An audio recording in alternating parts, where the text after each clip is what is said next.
A'udzu billahi minasyaitonir rajim. Bismillahirrahmanirrahim.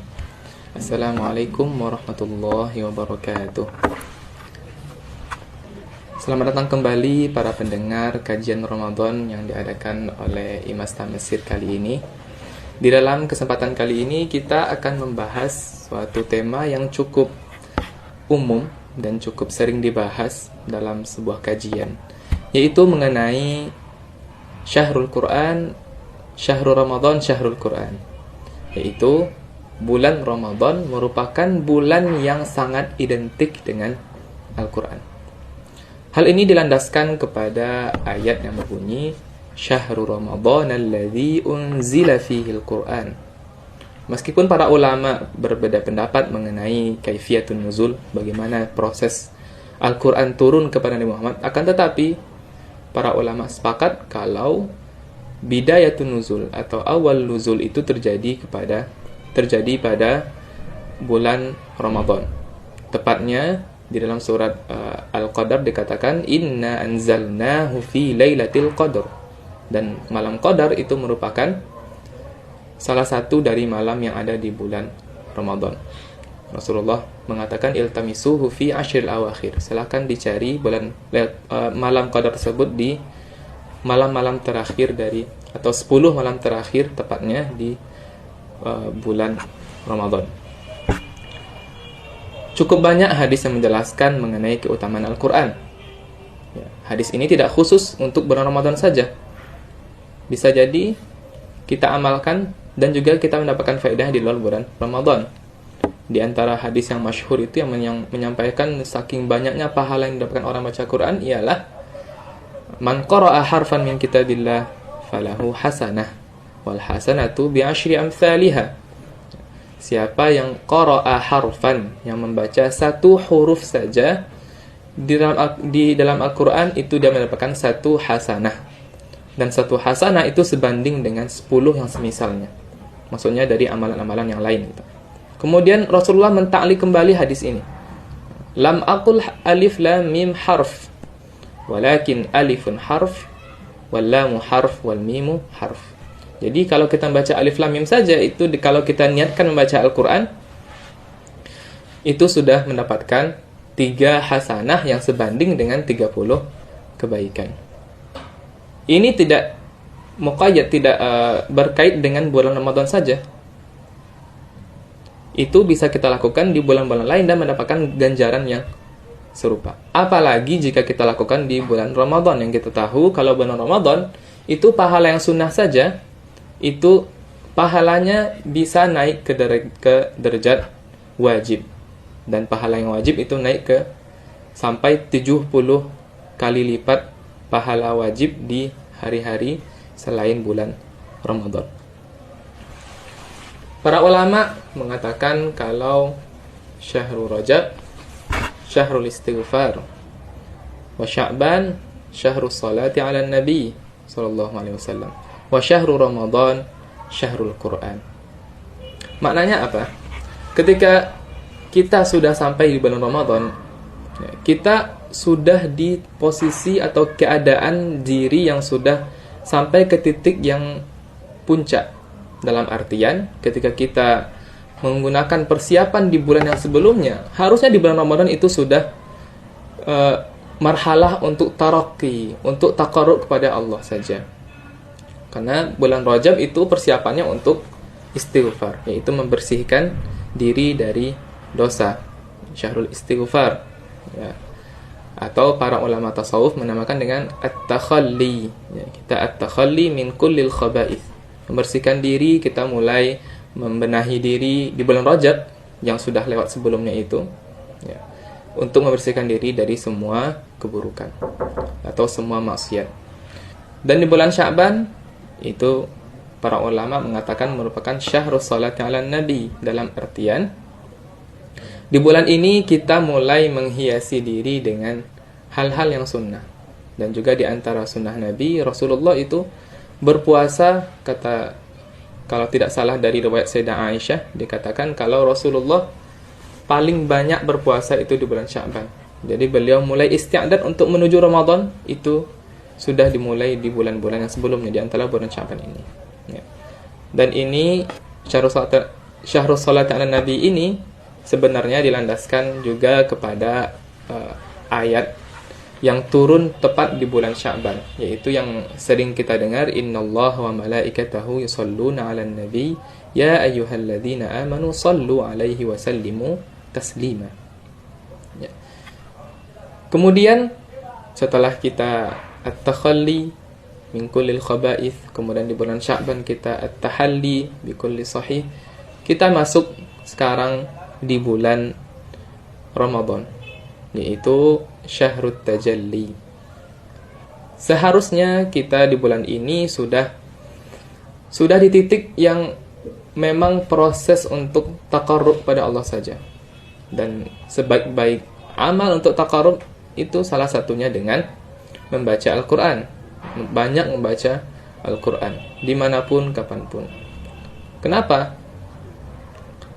Karena ini juga dilandaskan kepada hadis, yaitu Rasulullah SAW kana arada ala Jibril Al-Quran fi kulli amin marrah, sekali dalam setahun. Dan itu terjadi pada bulan Ramadan ini. Rasulullah membaca Al-Quran, kemudian Jibril menyimak bacaan beliau. Itu terjadi setiap tahunnya. Akan tetapi di tahun wafat beliau itu terjadi sebanyak 2 kali. Ya, karena ketika itu Al-Quran sudah hampir sempurna diturunkan. Bulan Ramadan itu merupakan bulan untuk menaikkan kualitas diri, kualitas iman. Ya. Kalau kita menggunakan Al-Quran sebagai metode, ya kita bisa menjadikan Al-Quran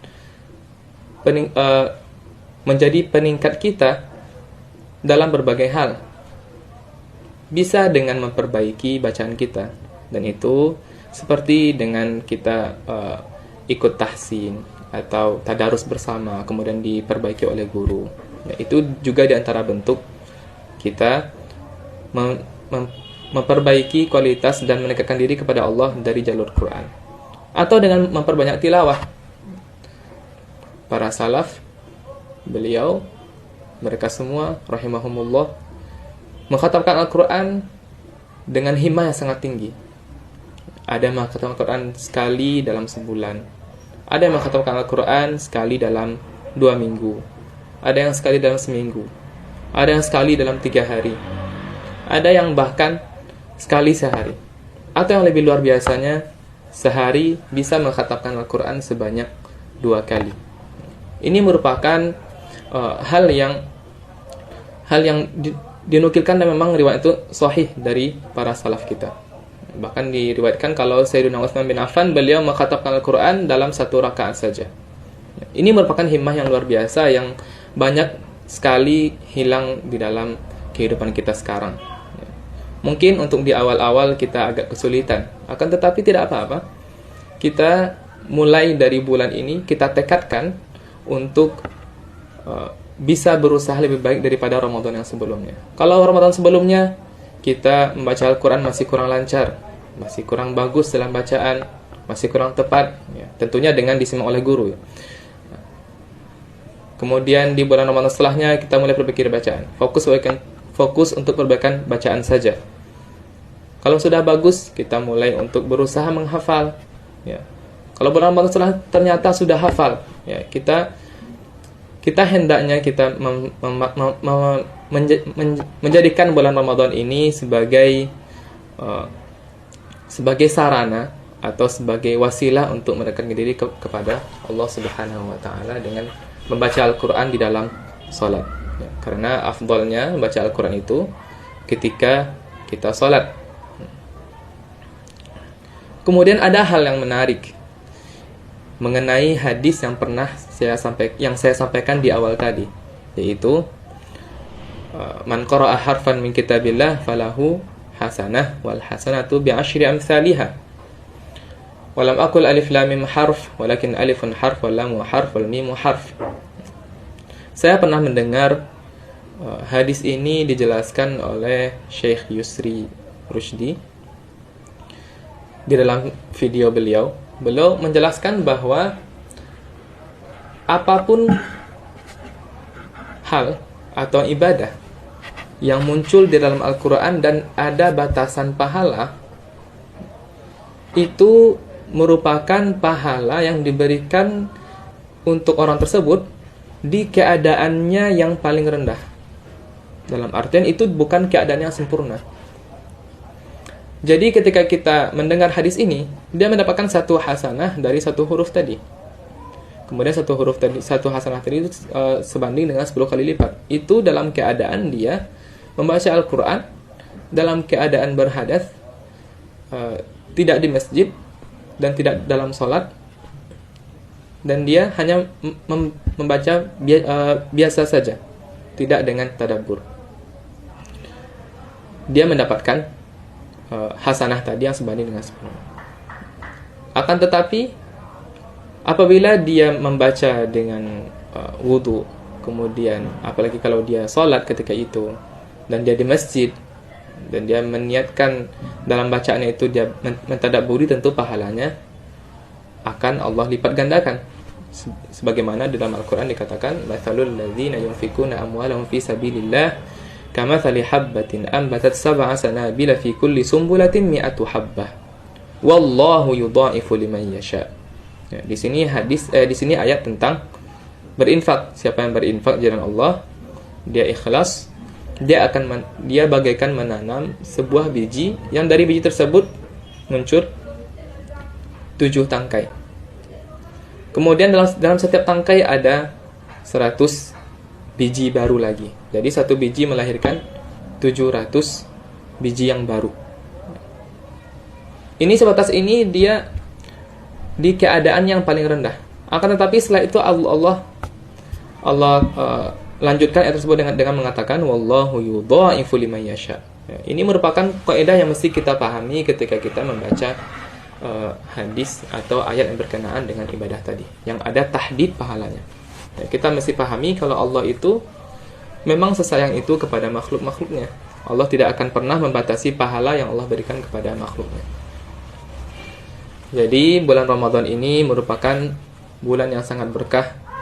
Kita mesti memanfaatkan waktu kita dengan sebaik-baiknya. Kalaupun kita belum terlalu lancar atau agak kesusahan baca Al-Quran, ya, kita bisa belajar. Di dalam hadis dikatakan bahwa man qara al-Quran wa huwa yatata'ta' bihi falahu ajran. Siapa membaca Al-Quran, akan tetapi ketika membaca Al-Quran dia agak kesulitan, dia akan mendapatkan 2 pahala. Adapun yang baca dengan lancar, dia akan bersama safaratul kiramil bararah, seperti itu. Kalau sudah seperti itu, kalau sudah lancar membaca Al-Quran, lanjutkan ke mustawa setelahnya. Mustawa kita mulai membiasakan diri dengan Al-Quran, mempunyai ta'alluq dengan Al-Quran. Meskipun kita belum hafal, kita memiliki wirid. Wirid dalam sehari, misal targetkan sehari 1 juz, atau 1 hari setengah juz, seperti itu.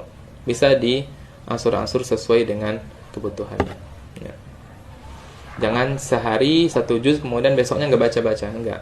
Karena di hadis dikatakan ahabbul amali indallah adwamuha wa in qalla. Ya. Sebaik-baik atau amal yang paling Allah cintai ialah yang sedikit, yang paling adwam, yang paling continue, meskipun itu sedikit. Ya. Tidak apa-apa jika kita mulai dari sekarang, bulan Ramadan ini. Tidak ada kata terlambat untuk yang memulai. Kita mulai memiliki ta'alluq dengan Al-Quran. Ketika sudah memiliki ta'alluq dengan Al-Quran, kita baru mulai menghafal Al-Quran. Jadi, atau kalau berbarengan itu juga bagus. Kita menghafal sekaligus memiliki ta'alluq dengan Al-Quran. Kalau sudah memiliki ta'alluq dengan Al-Quran, kita mulai belajar untuk memahami Al-Quran. Ini juga sekaligus ketika menghafal. Jadi tidak ada sebenarnya tartib dalam zatnya. Bisa kita lakukan sekaligus semua. Akan tetapi kalau tartib secara derajatnya seperti itu. Dimulai dengan memperbaiki bacaan, kemudian memiliki ta'alluq, kemudian menghafal, kemudian mulai terakhir yang paling tinggi yaitu mentadabburi Al-Quran.